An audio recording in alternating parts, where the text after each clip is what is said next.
न्यायों की पुस्तक अध्याय 6।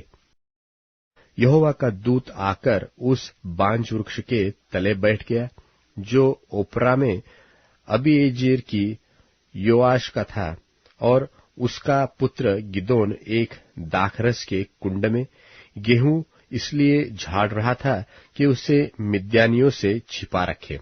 उसको यहोवा के दूत ने दर्शन देकर कहा, हे शूरवीर सुरमा, यहोवा तेरे संग है।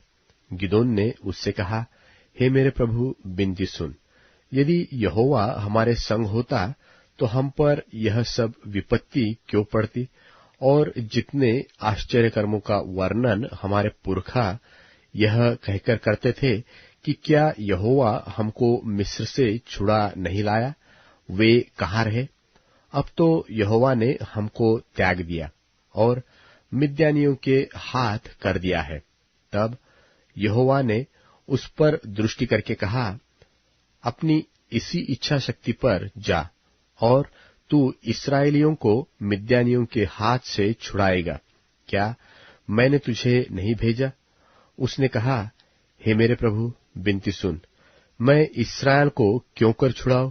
देख, मेरा कुल मनुष्य में सबसे कंगाल है, फिर मैं अपने पिता के घराने में सबसे छोटा हूं।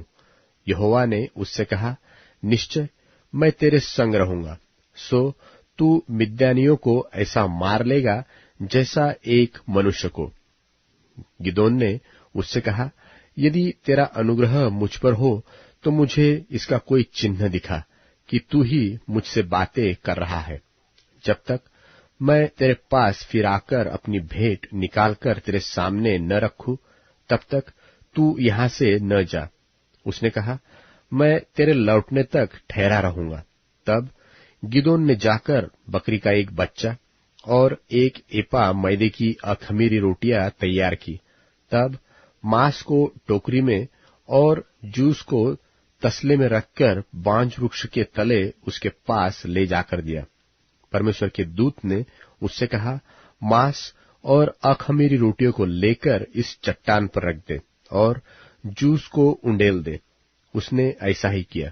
तब यहोवा के दूत ने अपने हाथ की लाठी को बढ़ाकर मांस और अखमीरी रोटियों को छुआ, और चट्टान से आग निकली, जिससे मांस और अखमीरी रोटियां भस्म हो गई।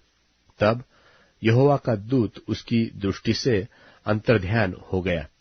जब गिदोन ने जान लिया कि वह यहोवा का दूत था, तब गिदोन कहने लगा, हाय प्रभु यहोवा, मैंने तो यहोवा के दूत को साक्षात देखा है। यहोवा ने उससे कहा, तुझे शांति मिले, मत डर, तू न मरेगा। तब गिदोन ने वहां यहोवा की एक वेदी बनाकर उसका नाम यहोवा शालोम रखा। वह आज के दिन तक अबीएजेरियों के ओप्रा में बनी है। मत्ती रचित सुसमाचार 19वां अध्याय। तब यीशु ने अपने चेलों से कहा, मैं तुमसे सच कहता हूं कि धनवान का स्वर्ग के राज्य में प्रवेश करना कठिन है। फिर तुमसे कहता हूं कि परमेश्वर के राज्य में धनवान के प्रवेश करने से ऊंट का सुई के नाके में से निकल जाना सहज है। यह सुनकर चेलों ने बहुत चकित होकर कहा, फिर किसका उद्धार हो सकता है?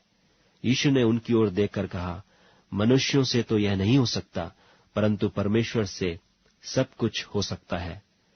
इस पर पतरस ने उससे कहा कि देख, हम तो सब कुछ छोड़ के तेरे पीछे हो लिए हैं, तो हमें क्या मिलेगा? यीशु ने उनसे कहा, मैं तुमसे सच कहता हूं कि नई उत्पत्ति से जब मनुष्य का पुत्र अपनी महिमा के सिंहासन पर बैठेगा, तो तुम भी जो मेरे पीछे हो लिए हो 12 सिंहासनों पर बैठकर इस्राएल के 12 गोत्रों का न्याय करोगे। और जिस किसी ने घरों या भाइयों या बहनों या पिता या माता या लड़के बालों या खेतों को मेरे नाम के लिए छोड़ दिया है, उसको 100 गुना मिलेगा और वह अनंत जीवन का अधिकारी होगा। परंतु बहुतेरे जो पहले हैं पिछले होंगे, और जो पिछले हैं पहले होंगे।